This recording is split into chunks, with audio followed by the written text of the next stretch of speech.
흰색 바탕에 붉은 빛과 푸른빛으로 태국 문양의 원을 그리고 하늘, 땅, 물, 불을 나타내는 건괴, 곤괴, 관괴, 이괴 이 4개의 검은색 선을 4곳에 넣어 완성한 한국의 국기, 태극기. 흰색 바탕은 밝음과 순수를 나타내는데 침략을 일삼았던 일본과는 달리 평화를 가장 중요시 여겼던 한국의 민족성을 의미하고 있습니다. 그리고 가운데 빨강과 파랑은 음양의 조화를 나타내는 것으로 음양이 조화를 이루어 우리가 생명을 얻고 발전해 나간다는 대자연의 진리를 표현하고 있습니다. 전세계에 한국의 자주 독립을 선언한 3월 1일 3.1절, 한국을 위해 목숨을 바친 소중한 생명들을 기념하는 6월 6일 현충일 등에 우리는 태극기를 달아 우리의 소중한 역사를 되새기고 있습니다. 그런데 이번에 베트남 네티즌들의 도를 넘는 도발을 한국에 걸어왔습니다. 지금 보시는 이 변형된 태극기, 자세히 보시면 음양의 조화를 나타내는 빨간색과 파란색 동그라미가 이번 사태를 패러디한 형태로 바뀌어 있습니다. 마치 한국이 이번 사태의 근원지라 표현하는 듯 보이는데요. 보시면 이 베트남 네티즌이 게시한 이 문제의 게시물은 이미 좋아요가 18,000개를 넘었고 댓글이 3,300개, 무려 2,200번이나 공유되었는데요. 한국 기업들의 국가 의존도가 절대적으로 높아 한국을 외교적으로 최우선순위에 두어야 하는 베트남 정부가 아무런 조치를 취하지 않고 있다는 것 자체가 말이 안 되는 상황입니다. 이뿐만이 아니죠. 이제는 베트남이 전 세계가 극찬하고 있는 한국의 진단 키트에 대해서도 비판하기 시작하였습니다. 베트남 현지 언론 VNexpress는 베트남은 이제 하루에 10,000개의 진단 키트를 생산할 수 있게 되었다 라며 베트남 보건당국이 1시간 안에 진단이 가능한 진단 키트를 승인했다 자화자찬하였습니다. 또한 일부 베트남 현지 언론은 한국과 베트남의 진단 키트를 비교하며 어떠한 객관적인 자료나 근거를 제시하지 않은 채 한국산 진단 키트는 정확하지 않다, 검사 속도가 빠를 순 있지만 정확도가 낮다 라며 베트남이 개발한 진단 키트는 최대 48시간 정도 기다려야 하지만 정확도가 100%다 라는 충격적인 발언을 한 것으로 전해졌습니다. 자, 그런데 이러한 베트남의 주장은 신뢰도가 매우 낮습니다. 정확하게 말하면 신뢰도가 0%죠. 베트남이 개발에 성공했다 주장하고 있는 이 진단 키트는 베트남 군의과대학과 베트남 과학기술부의 지원 아래 비에다 테크놀로지라는 회사가 개발한 것인데요. 펀푸옥 비에다 대표는 이렇게 말합니다. 현재 전세계 20개 국가들로부터 구매 주문이 쏟아져 들어왔다. 이란, 핀란드, 우크라이나 등에 수출된다 라고 말이죠. 자, 그런데 얼마 전 진단키트가 남아돌아 해외에 수출하고 있다는 베트남이 한국산 진단키트를 수입하고 있었고 지금까지도 계속해서 한국산 진단키트를 더 보내달라 요청하고 있다는 소식을 지금 보시는 이 영상을 통해 전해드렸습니다. 또한 놀랍게도 미국이 아직 미국 FDA의 승인을 받지 않은 한국산 진단키트를 수입해 실전에 사용한 것으로 전해져 화제가 되고 있습니다. 한국의 진단키트 생산업체 시젠트에 의하면 미국이 한국산 진단키트를 사용하기 위해 미국 내 규정까지 바꾼 것인데요. 최근 트럼프는 문재인 대통령과의 통화에서 FDA 승인 절차가 필요할 수도 있는데 오늘 중에 승인될 수 있도록 즉각 조치를 취하겠다 밝혔고 바로 어제 세계에서 가장 까다롭기로 유명한 미국의 FDA가 한국산 진단키트를 초스피드로 승인하며 미국 내 판매를 허가하였습니다. 세계 최대 규모의 시장 조사 전문 업체죠. 넘비오가 발표한 세계 헬스케어 지수, 국가별로 의료진들의 스킬과 역량, 진단 및 결과 보고서를 완성하는 속도, 현대 진단 및 치료 장비의 퀄리티, 의료시설, 진료의 정확성 등을 종합적으로 고려해 순위를 매겼는데 놀랍게도 대한민국이 세계에서 1위, 네덜란드, 독일, 스페인, 프랑스, 일본보다 압도적으로 높죠. 반면 한국산 진단키트의 정확성이 떨어진다고 말도 안 되는 주장을 하고 있는 베트남의 순위는 75위. 이번 사태에서 의료 수준과 보건 시스템의 바닥을 보여주고 있는 이란보다 2단계나 더 낮습니다. 심각한 수준이죠. 강경화 외교부 장관은 판백밍 베트남 부총리와의 전화통화에서 베트남이 한국 국민을 과도하게 막은 조치는 한국 내 실망감이 매우 크다 라 전했습니다. 현재 베트남을 포함해 미국, 유럽, 동남아 등 전세계 117개국이 한국에 한국산 진단키트를 수출해달라 요청한 상황인데요. 베트남은 우선순위에서 당연히 밀려났습니다. 외교부 고위 관계자에 따르면 한국의 진단키트 생산 업체들은 한국에서 필요한 수요를 모두 제외하고도 일주일에 330만 회 검사할 수 있는 진단키트를 수출할 수 있는 놀라운 생산 능력을 지녔습니다. 그런데 최근 동남아뿐만 아니라 미국과 유럽에서 확진자 수가 폭발적으로 증가하면서 한국이 어느 나라에 먼저 수출을 할지 우선순위를 정해야 하죠. 우선적으로 미국이 1순위, 그 다음이 아랍에미리트와 인도네시아인 것으로 확인되고 있습니다. 외교부 고위 관계자가 인도네시아를 지목한 이유로 신남방 정책 핵심의 하나라고 전했는데요. 만약 이번 사태가 벌어지지 않았다면 세계 어느 나라보다 한국이 가장 많이 투자하며 적극적인 교류를 하고 있는 베트남을 인도네시아 대신 진단키트 1차 수출국에 넣어주었을 가능성도 있었겠죠. 그런데 베트남은 그 기회를 스스로 걷어차버렸고 최근에는 외국인 환자들의 치료 비용을 떠넘기기까지 하면서 베트남에 거주 중인 외국인들로부터 비난을 받고 있습니다. 응웬 수어푹 베트남 총리는 국민의 건강을 지키기 위해서 단기적인 경제 이익을 희생할 준비가 돼 있다 라며 이번 베트남의 조치로 외국인 관광객들이 베트남의 발길을 끊어도 결정을 바꾸지 않겠다는 식의 발언을 해 논란이 되고 있습니다. 자, 그런데 역시나 이렇게 베트남이 절대적으로 의존하던 한국에 밉보이게 되면서 베트남의 상황은 역사상 가장 심각한 수준의 위기를 맞이하고 있습니다. 여러분들이 지금 상상하고 계신 그 어떤 수준보다 더 심각하게 말이죠. 베트남 투자계획부에 따르면 베트남에 투자하고 있는 125개의 국가 중에서 지난해 가장 많이 투자한 한국이 올해 투자를 획기적으로 줄여버리자 베트남 외국인 투자 규모가 순식간에 20.9% 쪼그라들었습니다. 50% 이상을 담당하던 한국인 관광객들의 발길이 끊기면서 베트남 관광산업의 맥박이 완전히 멈춰버렸습니다. 관광산업의 의존도가 높았던 베트남 정부의 고간이 빠르게 바닥나고 있는 상황 속에서 이제는 베트남 대기업들조차 한국 투자자들로부터 돈을 받지 못해 유동성 위기에 빠지고 있습니다. 베트남 민간 경제발전 리서치 이사회의 조사 결과에 따르면 이번 사태가 앞으로 6개월 이상 지속되면 베트남 내 74%의 기업이 파산할 것이라 보고되었습니다. 심지어는 베트남의 삼성이라 불리는 베트남에서 압도적인 재계서열 1위 빈그룹마저 현금이 없어 상당한 위기에 빠졌다는 빈그룹 위기설까지 이미 나돌고 있으니 얼마나 심각한지. 황제, 반도체 절대 강자 중의 하나로 손꼽히는 인텔. 인텔이 또 한 번 차세대 칩 공정의 난항을 겪는다는 소식이 발표가 되었습니다. 7나노 반도체 제품 생산에 명백히 어려움을 겪고 있는 것으로 보이며 7나노 제품 출시를 또 한 번 6개월 뒤로 미뤘습니다. 지난주 인텔은 2분기 실적을 발표하면서 7나노 CPU 제품의 출시 연기 소식을 발표했는데요. 이전 계획보다 6개월 늦은 2022년 후반기나 2023년쯤으로 미룰 것으로 예상이 되며 당초 인텔이 제시했던 7나노 제품의 생산 스케줄과 비교하면 무려 1년이나 지연된 것입니다.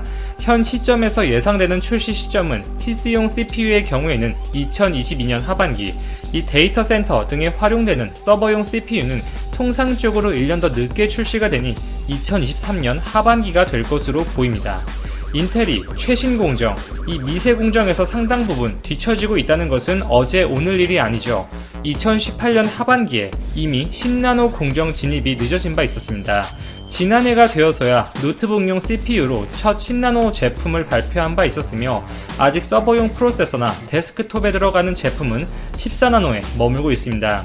경쟁 업체들 AMD나 엔비디아가 이미 7나노를 넘어서 5나노 제품을 고려 중인 것과 비교하면 미세 공정에서 이미 기술 격차가 상당 부분 벌어진 것 아니냐 하는 우려가 크고, 또 하나의 문제점은 가령 10나노 공정 진입이 늦어지면 대신해서 14나노 제품군을 늘리게 됩니다. 이렇게 14나노 제품군이 늘어나면 이 제품군이 늘어나는 만큼 당연히 생산 라인이 부족해지겠죠. 이 수급이 꼬여버리게 되어서 공급난이 발생할 확률도 그만큼 올라갑니다. 이미 이전에 인텔은 14나노 반도체 제품군 중 일부를 TSMC나 삼성전자의 위탁 생산을 맡겼던 것으로도 알려져 있었죠. 현재 7나노 제품 생산을 연기시킨 배경에는 이 웨이퍼에서 나온 불량 칩셋의 비율이 높아서 수율이 만족스럽지 못하다는 것입니다. 7나노가 늦어지면서 10나노 제품 생산을 늘리겠다고 발표를 했죠. 이 공급이 감당되지 않으면 이 과거처럼 10나노 제품 생산을 다른 기업들에게 위탁 생산으로 넘길 가능성도 현 시점에서 존재한다, 이렇게 볼 수가 있고요. 인텔은 한국의 삼성전자와 마찬가지로 종합 반도체 기업입니다. 생산부터 공정까지 모두 진행하는 기업이죠. 물론 14나노, 10나노에서도 진행이 원활하지는 못했지만 이 7나노 공정에 들어와서는 확실히 힘겨워하는 모습이 분명합니다. 물론 인텔이 제조하는 반도체 칩셋의 경우에는 같은 회로 선폭이더라도 보다 타사 제품에 비해서 성능이 더 좋은 경향은 있어요. 인텔이 만드는 10나노가 이 다른 회사가 제조하는 14나노와 비슷한 퍼포먼스를 내긴 합니다. 인텔이 그만큼 회로 선폭 기준을 까다롭게 잡고 있는 부분은 있죠. 그러나 이러한 부분을 고려하더라도 이미 5나노에 진입한 같은 종합 반도체 기업인 삼성전자나 이 파운드리 업계 1위인 대만의 TSMC와는 기술 격차가 벌어지고 있는 것이 사실이고, 그렇기 때문에 인텔은 최근 이렇게 자체 생산을 고집하지 않고 이 경쟁사인 AMD가 취하는 방식처럼 외부 파운드리 업체에 생산을 맡기는 방안을 진지하게 고려하겠다고 밝혔습니다. 스완, 인텔의 CEO는 이번 컨퍼런스 콜에서 타 파운더리 업체와 기술 협력을 꾀하거나 아예 위탁 생산을 맡기는 방안도 검토하고 있다고 밝혔습니다. 이미 수차례 7나노 제품을 지연시킨 것에 대한 시장의 불신이 팽배해진 상황에서 실제로 이 같은 인텔의 계획이 발표되자마자 인텔의 주가는 폭락했었죠. 대비되어서 AMD의 주가는 큰 폭으로 상승했습니다. 인텔의 2분기 실적이 시장 예상치를 상회했음에도 불구하고 7나노 제품의 지연 소식은 시장의 투자자들에게 매우 부정적인 시그널로 다가왔었던 것이죠. 그 반도체 최강 기업인 인텔이, 종합 반도체 기업인 인텔이 이 외부에 수주를 줄 수도 있다는 워딩을 한 것은 그만큼 의미가 큰 부분이라고 많은 시장 참여자들에게 받아들여졌습니다. 어느 정도 자체 제조의 한계에 이른 것이 아닌가, 이렇게 우려가 되고 있죠. 그 배경에는 또한 경쟁업체인 AMD가 무섭게 인텔을 추격하고 있습니다. AMD는 진작에 이 TSMC 측에 위탁 생산을 맡기고 있었죠. CPU 시장 2위 기업인 AMD는 이미 2018년에 7나노 칩 개발을 마쳤고 해당 칩을 사용한 제품을 생산하고 있습니다. 현재 5나노 기반 제품도 출시 예정에 있고요. 물론 아직까지는 인텔의 점유율이 압도적이긴 해요. 이 서버용은 인텔이 95%가량의 시장 점유율을 가져가면서 사실상 독주 체제이고, PC용의 경우에도 80% 안팎의 점유율을 유지하고 있습니다. PC에서도 이 데스크탑과 노트북으로 구분을 할 수가 있죠. 이 데스크탑만 한정해서 볼 경우에는 AMD와 인텔의 점유율이 거의 동일한 수준까지 AMD가 추격을 했습니다. 2018년 1분기에 인텔이 70%의 시장 점유율을 차지하고 있었지만 2019년 2분기가 지나가면서 60% 아래로 떨어지더니 현재는 AMD와 거의 동일한 수준의 점유율을 기록하고 있어요. 이렇게 PC용 제품에서만큼은 AMD의 거센 추격을 받고 있다는 것이 명백한 팩트이고, 서버용의 경우에는 보다 높은 안전성이 요구가 되기 때문에 제작 난이도가 높고 오랫동안 왕좌에 있었던 인텔의 저력을 무시하기에는 어렵죠. AMD나 이 서버 시장에서 엔비디아의 약진도 돋보이는데, 이들 기업들이 이 서버용에서는 인텔을 따라잡기에 분명 시간이 걸릴 거예요. 그러나 엔비디아도 이미 GPU 시장의 절대 강자로 입지를 굳건히 하고 있죠. 조만간 삼성전자의 시총을 추월할 것으로 예측이 되고 있습니다. 각종 데이터 센터나 클라우드, 자율주행 차량에 광범위하게 사용되는 GPU가 이미 차세대 산업에서 핵심 파트 중에 하나로 자리 잡고 있어요. 생각보다 빠르게 수요가 늘어나고 있습니다. 엔비디아는 이 GPU를 TSMC와 삼성전자 측에 위탁 생산을 맡기고 있죠. 인텔의 아키텍처, 그 경험, 물론 압도적이라고 볼 수가 있습니다. 그러나 이렇게 경쟁 업체들이 이 적극적인 파운드리 업체와의 협력, 상생을 통해서 명백히 미세 공정에서 앞서 나가고 있고, 인텔이 어느 정도 한계, 그 위기를 직감하고 있는 것이 현재 상황이 아닐까 싶습니다. 인텔이 설사 추가적인 생산 지연 없이 2022년, 23년에 7나노급 제품을 도입한다고 하더라도 그 시기쯤이면 TSMC와 삼성전자는 3나노 공정 양산에 들어갈 시기입니다. 현재 파운드리 시장에서는 7나노에 이어서 5나노 시장마저 TSMC가 주도권을 잡고 1위를 굳혀가고 있는 상황이죠. 이 3나노 공정에서는 기존의 핀팻 방식을 고수한 TSMC와 게이트-어라운드 GAA로 전환하겠다는 방침을 밝힌 삼성전자와의 이 기술 방향성이 나뉘고 있어서 어느 기업의 제품이 보다 경쟁력이 있을지 과연 3나노 공정에 진입해서는 삼성전자가 TSMC를 추월할 수 있을지 지켜봐야겠지만, 한 가지 확실한 건 인텔이 단기간에 이러한 삼성전자와 TSMC의 빠르게 진화하는 미세공정 기술력을 따라잡기에는 분명 어려움이 있다는 것입니다. TSMC와 삼성전자의 격차도 물론 현 시점에서 분명하지만, 이렇게 1위와 2위 사이의 격차보다 2, 3위 간의 격차가 훨씬 더 큰 상황이라는 것이죠. 결국 업계에서는 인텔이 이 파운드리 카드를 본격적으로 선택할 가능성이 크다고 보고 있습니다. TSMC 업계 1위죠. 그러나 인텔의 경쟁 업체인 AMD의 제품을 양산 중에 있어요. 그리고 올해 인텔이 이 파운드리 업체에 일감을 준다고 가정한다면, 이 TSMC의 경우에는 지금 생산 라인이 부족한 상황으로 보입니다. 어느 정도 과부하에 걸려 있는 것으로 보여요. 이 리드 타임이 계속 늘어나고 있습니다. 이 6월부터 중국 화웨이와 TSMC 사이에 공식적인 거래가 끊겼다고 발표를 했지만, 상반기, 작년 하반기에 화웨이 측으로부터 어느 정도의 대량 주문이 들어갔을 것은 자명해 보이고, 이 공급이 수요를 따라가지 못하는 상황이기 때문에 삼성 파운드리가 그 반사 이익을 얻을 가능성도 점쳐지고 있습니다. 이러한 연유들로 인텔이 삼성전자의 7나노 제품을 맡길 가능성도 점쳐지고 있고, 이 만약에 외주를 맡긴다면 CPU보다는 GPU 쪽일 가능성이 높겠죠. 이미 GPU에서는 엔비디아와 AMD의 인텔이 밀리고 있고, 이 CPU는 인텔이 절대 포기할 수 없는 핵심이기 때문에 끝까지 자체 공정을 포기하지 않을 것 같습니다. 이미 밥 스완 CEO는 투자자들에게 데이터 센터용 GPU는 당장 외부 팹을 이용할 수 있다고 언급했다는 보도도 있었고, 이미 인텔 GPU 개발의 총 책임자 중 하나인 코두리 부사장이 지난해 4월 삼성전자 파운드리가 있는 기흥의 사업장을 방문했다는 보도도 당시에 있었습니다. 이러한 연유들로 삼성전자의 인텔 GPU 수주 가능성이 진지하게 점쳐지고 있고, 정말 이러한 일이 현실화가 된다면 시스템 반도체에서도 세계 1위를 노리는 삼성전자에게 큰 디딤돌이 될 것 같습니다.